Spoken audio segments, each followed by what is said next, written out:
Would you look at that? Cerberus, Dionysus, the Scylla, and Charybdis were all saxophone players. Who knew?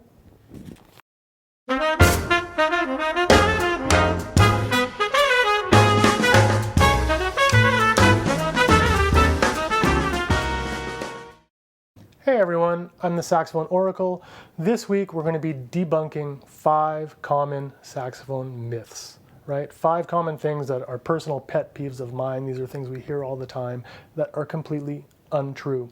So without further ado, let's go look at these 5 myths.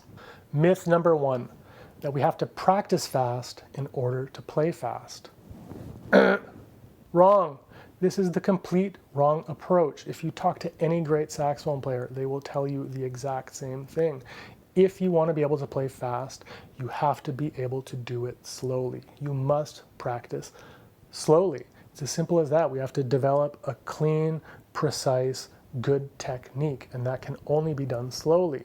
Now, in my case, let's say the tempo of a piece is 300 beats per minute. Well, I'll practice it at 60 beats per minute or less. And that's where I'll practice it. I don't believe in this incrementally going faster. I find that counterproductive and a waste of time. If you practice something slow enough for long enough, then when you put the metronome at 300 beats per minute, it should be there like that. And if it's not, that means you haven't practiced it long enough at a slow tempo. I go more in depth into the hows and whys about this in a video I did called How to Practice Scales on Saxophone. And I'm such a strong believer in this, I do intend to make a video devoted specifically to slow practice, because I don't think we do it enough. I would say at least 85% of the practicing we do should be done extremely slowly. 85%, that much, yes. And it's not to say that we don't need to practice playing fast, because we do, but it's not for the reasons that most people think. The reason you need to practice playing fast is to develop stamina. It takes a lot of stamina. It's a lot of hard work to be able to play for extended periods of time at fast tempos. So for that reason, yes, you're going to want to play fast, but all the technical stuff is already there. And the second reason I would say is, as improvising musicians, it's about training ourselves to be able to think ahead at those quick tempos. What's the next chord change? What's the next thing happening in the song? So that we can take all this technique and all this stuff we have under our fingers and assemble it, put it together in a way that makes a coherent musical idea at an extremely fast tempo. The second myth is that the larger the mouthpiece we play, the smaller the reed we should play. The softer the reed we should play. And this is just so wrong, and I hear this everywhere. It's so backwards. I did a video called Does Reed Strength Affect Your Sound? And in that video, I demonstrate every reed strength, going from a 1 all the way up to a 5, 1, 1.52, all the way up to a 5.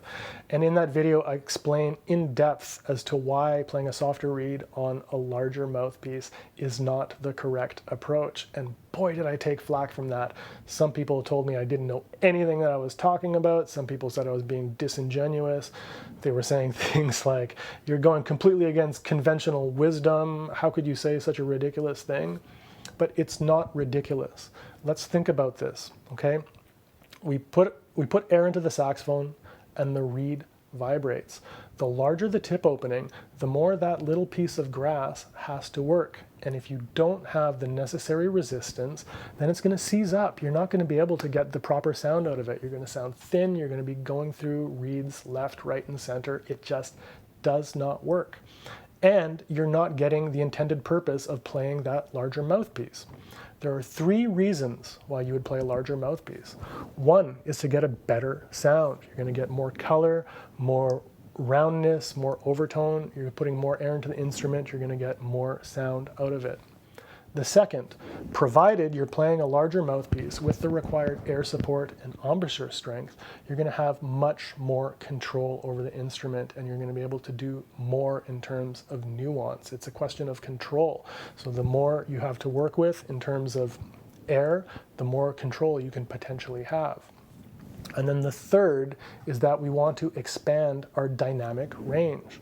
And I emphasize expand, because some people will say, oh, the larger mouthpiece, people only do that so that they can say they're playing a larger mouthpiece. You know, I tried it and I almost got fired from my restaurant gig because it was just so loud. And so to that, I would say, well, then you probably didn't have the air support or the embouchure strength to play that mouthpiece. So you should have been playing a smaller mouthpiece, right? Because on a large mouthpiece, if we support our air properly, if we have the proper strength, we should be able to play just as quietly as on a smaller tip opening mouthpiece. What we're doing is giving ourselves more headroom so we can put more air and potentially get more volume and a larger dynamic range. We're not sacrificing, okay? So those are the three reasons that we would play a larger mouthpiece. And a larger mouthpiece requires a harder reed in order to get that resistance, to get all those qualities that we're going for. Now, if you're playing a closed mouthpiece, like a Selmer C-star with a number 3 reed, and then you switch to something that's like a number 7 or an 8 star, okay, I'm not saying that you need to go up to a number 4 or a number 5 reed, although you may find that that is necessary over time. What I'm saying is that you don't want to go any softer. You require a certain amount of resistance the larger the tip opening. Otherwise, you're not getting the intended benefits you want out of the larger mouthpiece. So if your intention is to play a larger tip opening mouthpiece, but make it as easy to play with as little breath support and embouchure strength as you required for your Selmer C-star, well then sure, by all means, of course, you're gonna have to do a 2.5, a 2, put on a piece of paper for all I care. But if that's the case, then you're not actually playing the mouthpiece. You're just playing it for the sake of saying I'm playing a 7-star or an 8-star, because you're not getting any of the benefit. You require more resistance on a larger tip opening mouthpiece, period.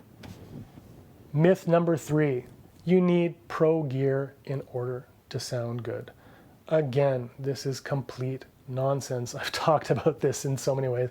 I did a video where I talk about the marketing scam that is the intermediate sax, where I go more in depth about what saxophones are, and we talk about this. And more recently, I did a video called Charlie Parker Didn't Care About Mouthpieces, and Neither Should You. And in that video, I demonstrate 10 drastically different mouthpieces to prove the point that the gear simply doesn't matter. I end up sounding exactly the same, more or less, no matter what I'm playing. And in that video, I do play like a $15 mouthpiece. I play a plastic mouthpiece that comes with a saxophone that everyone normally throws away. And I do play on professional mouthpieces. And the difference is very, very, very little. So I'm sick of hearing people say that you need pro gear or expensive gear in order to sound good. No, you need something that works and is reliable in terms of a saxophone and in terms of a mouthpiece, and that's it.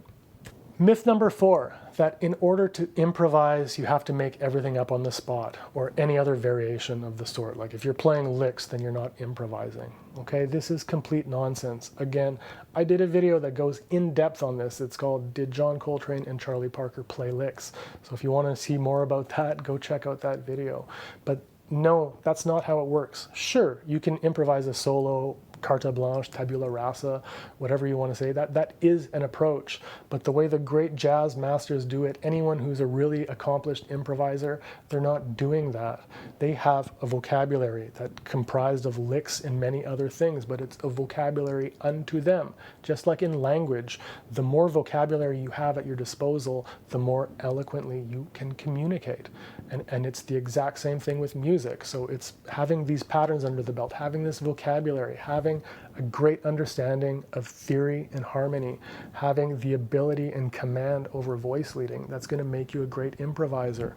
The more of this stuff we have under our belts, the more we're able to eloquently put together coherent ideas when we're soloing. The 5th and final myth that I want to talk about this week is this idea that we have to start young or start as a child in order to be able to play music or get any good at music. It's simply not true. Or many people come at it the other way saying, you know, I'm too old to play music. I'll never be good at it because I'm 50, 60, whatever it is. And it's just completely untrue. The way music works is that if you put your mind to it, you're willing to practice, devote your time, the time necessary to do the right thing, seek out the help you want, anyone can play music and anyone can get pretty darn good at it and a lot faster than they think. Now, sure, if you're approaching it as like a 10-year-old is starting to learn saxophone and you're 50 years old, then of course, Potentially, that 10-year-old has 40 more years of practice they can have under their belt. But it doesn't mean that at 50, 60, 70, you can't pick up an instrument for the first time, learn how to play it, and get pretty darn good at it, because anyone really can. I talk about this in a video called Talent versus Discipline, where I share in depth my ideas about this whole subject. But that's a myth that drives me crazy. Anyone can play music if they want to. Anyone can play the saxophone if they really want to. I'm the Saxophone Oracle, and those are the 5 sax myths that drive me bonkers. I hope you found it interesting. I hope you found it useful. If you have any comments, please drop them below. I love to hear from you. Send me an email. As always, thank you so much for continuing to watch and for all your support. If you haven't already done so, please consider subscribing, sharing with your friends, sending me a like. That would really help me out. I wish you a great week. Happy practicing. We'll see you Tuesday. Bye.